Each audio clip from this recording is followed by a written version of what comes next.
Now, I'm arguing in this presentation that our political system is corrupt and broken, and that the changes we must make in civil society require both new processes and new structures to resuscitate what I perceive to be a moribund democracy.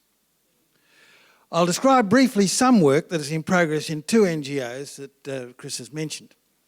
Australia 21 is a non-profit company that aims to develop new insights into complex issues that are facing Australia. Our stock in trade is high-level round tables, and Andrew mentioned one this morning, where we bring thinkers, researchers, policymakers and community stakeholders together using a process that we've found useful across a diverse range of issues. And the issues have included climate change and carbon pricing and landscape restoration and resilience and illicit drug policy and euthanasia and assisted suicide and more recently inequality, and we're up to our eyeballs at the moment in asylum seeker policy. Now, unlike Australia 21, which looks at the big picture, Sea Change is about grassroots activity in the ACT. And its vision is a community creating a sustainable Canberra. And through its local groups, it seeks to see change. The C standing for society, economy and the environment. It's working through a number of groups. Now, my three propositions today are first, that Australian democracy has been corrupted by a combination of special interest in big business and the media. Second, that we need new processes to engage the broader Australian community on issues which will affect our future. And in that connection, I'll briefly mention kitchen table conversations. Thirdly, I'm suggesting we need a new coordinating structure to articulate and advocate for the public interest, and I will raise the possibility of a public interest council. During the 2013 federal election, Australia 21 published a volume of essays under the general heading, Placing Global Change on the Australian Election Agenda. We sent it to every parliamentarian in the country and distributed it fairly widely. One of our current directors, Ian Dunlop, who's recently stood unsuccessfully for the BHP board, captured the board's concern with these words.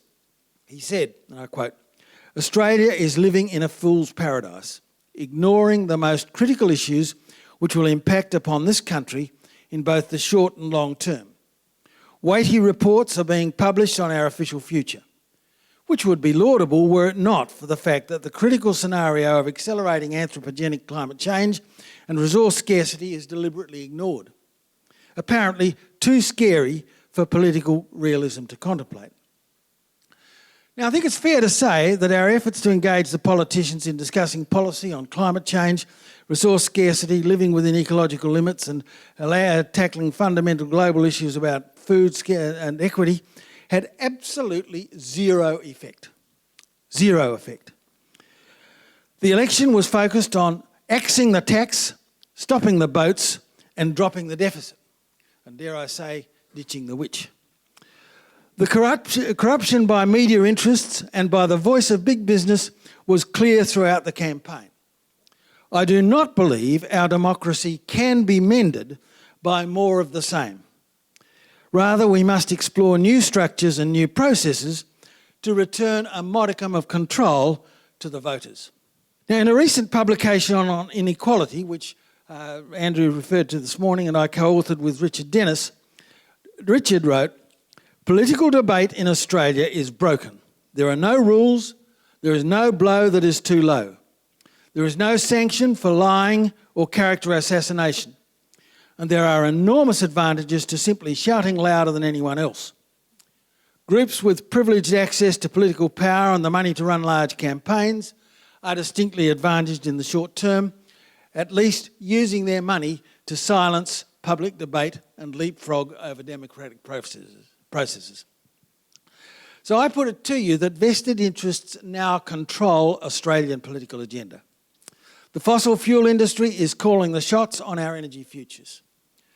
We're ignoring the impact of economic growth on the environment. We're sidelining preventive care, gambling, junk food and alcohol interests are dictating social policy on many of these matters. The fact that polling shows the community ready for progressive social change is ignored or overridden by well-organised interests.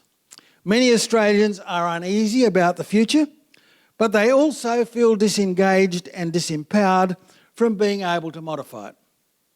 So we need to find ways of re-empowering people and enabling them to recapture our democratic processes.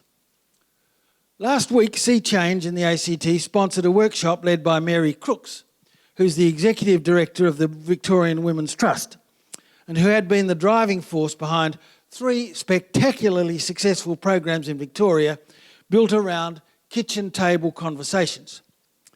The Purple Sage program in 1998 resulted in 800 groups around Victoria meeting to discuss their aspirations and their concerns about what was happening in that state under the leadership of the then Premier Jeff Kennett. Many believe it was that program that played a key role in Kennett losing what had previously been seen to be an unlosable election.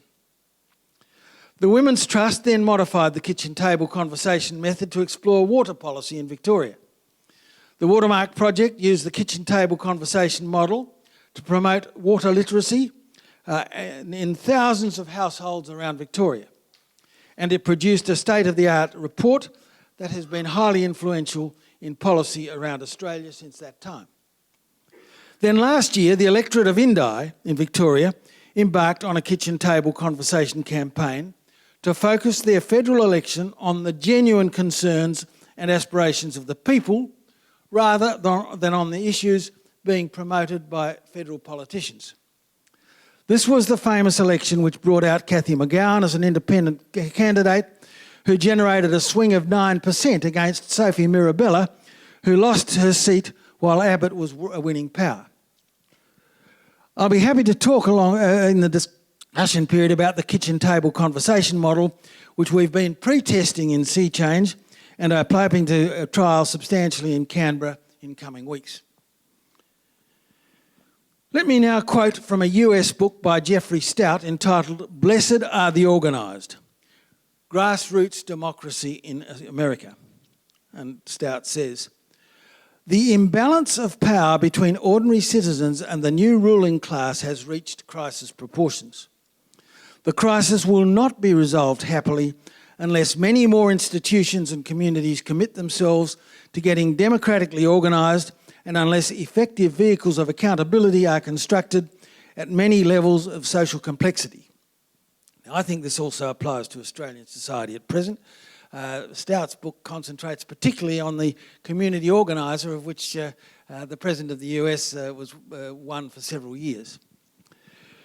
Ross Garnaut, in his recent book, Dog Days, Australia After the Boom, says that the pressures on governments to maintain business as usual and neglect reforms in the long-term public interest are enormous. The entrenched special interests of those who stand to lose by reform, says Garnaut, are well-resourced and well-organised and easily have the ear of government and the media. Garnaut suggested that the counterpoint to business as usual needs to come from what he called the independent centre of public interest, which he said is represented in multiple organisations and institutions and are well represented here. Now, in an article I wrote early this year on some issues raised by Garnaut, I concluded as follows. I said, it's not difficult to identify many groups and organisations which belong to Garnaut's independent centre, but they are all over the place and currently lack the coherence and the discipline to focus and direct public attention and debate on the huge public interest challenges ahead. Perhaps Australia, I said, needs a new non-government structure to coordinate debate on a range of pressing issues in the public interest. The business-as-usual lobbies are coordinated, cashed up, and have a highly sophisticated modus operandi, ready to spring into action whenever a whiff of reform is raised. And I concluded, perhaps we need a public interest council to do for the Independent Centre what the Business Council of Australia does for its members. Now, the article was well received, and the enthusiasm with which many people greeted the idea of a public interest council has encouraged the board of Australia 21 to embark on a project to explore that possibility. We've only just commenced this journey. The central question is, who speaks for the public interest and tomorrow's Australians? Do we need a new structure? Now, the usual meaning of public interest is welfare and well-being of the general public. At present, I think the public interest is running well behind the interests of big business and the greedy rich. Thanks very much.